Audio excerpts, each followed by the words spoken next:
안녕하세요. 저는 신촌 메가인디 종합반에서 공부를 해서 이화여자대학교 약학대학에 입학한 박영선입니다.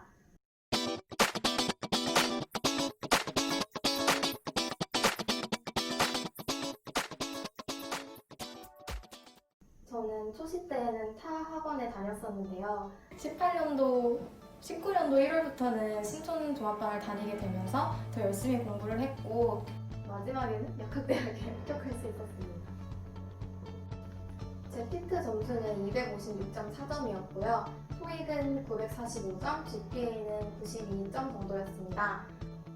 일반화학 같은 경우에는 제가 초시 때 개념에 집중하지 않고 문제풀이에만 집중하게 되어서 많이 성적을 내지 못했었습니다. 그래서 저는 신촌 메가인디에서 준비할 때에는 개념을 무조건 먼저 복습한 뒤에 예제를 푸는 방식으로 공부를 했는데요. 그렇게 해서 개념은 다 익혔지만 나중에는 시간이 부족해서 문제를 풀지 못하는 경우도 있었어요. 그래서 담임 선생님과의 상담을 통해서 어떻게 극복할 수 있을까 고민해보다가 나중에는 실기선답 문제를 먼저 푸는 방식으로 극복을 했습니다. 유기화학 같은 경우에는 범위가 좀 적다 보니까 다른 과목에 비해 등한시하게 되는 과목이기도 해요. 그래서 저는 자투리 시간을 반드시 활용해서 매일매일 조금씩은 꼭 확인을 했고요. 기출문제 같은 경우에도 동일한 반응식을 쓰는 그런 반응을 다 모아가지고 꼭 한눈에 확인할 수 있도록 해서 제가 어느 부분을 잘 모르는지 꼭 짚고 넘어갔습니다.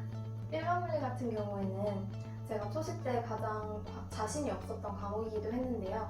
그래서 올인원 문제집을 풀고 나서 다시 앞으로 돌아와서 그 문제에는 어떤 단원에 어떤 수식을 활용했는지 꼭 반드시 쓰고 넘어가는 과정을 거쳤습니다. 그 이후에는 비슷한 수식을 쓰는 문제를 한 군데에 모아서 제가 또 어떤 부분에서 헷갈리고 있는지 꼭 짚고 넘어갔습니다.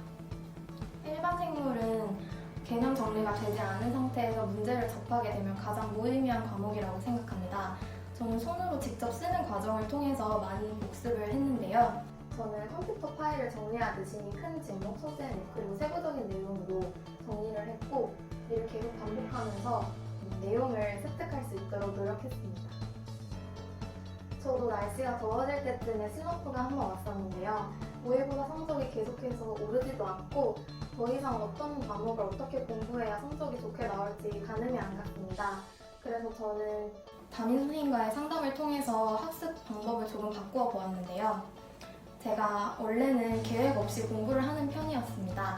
근데 이제 매주 일요일 날 집에 가기 전에 그 다음 주에 공부 계획을 대충 세워두고 다음 날에 매일매일 아침에 일찍 와가지고 그날의 공부 계획을 하나씩 빼서 세우는 방식이었는데요. 제가 가장 공부에 흥미를 잃었을 때쯤 다시 공부에 집중을 하게 된 계기이기도 했고 그랬습니다. 제가 알려드리고 싶은 학교 팁은요. 하루도 빠짐없이 학원에 나오는 것입니다. 저도 물론 날씨가 좋을 때면 가끔 나가서 환기를 하고 오기는 했지만 하루도 학원을 빠진 적은 없었습니다. 자습만 있는 날에도 학원에 오는 것이 굉장히 중요합니다. 하루라도 예외를 두게 되면 한 번이 두 번, 세 번이 되는 거 잘 알고 계시죠? 그러니까 하루도 빠짐없이 학원에 나오세요. 신촌 메가인디 종합반은 한정된 시간 내에 최대의 효율을 낼 수 있는 커리큘럼을 제공합니다. 그래서 공부를 할 때 뒤처질까 걱정을 하지 않고 공부에 집중을 할 수 있었고요. 그리고 반 전체 출석표를 통해서 끊임없이 스스로를 동기부여할 수도 있었습니다.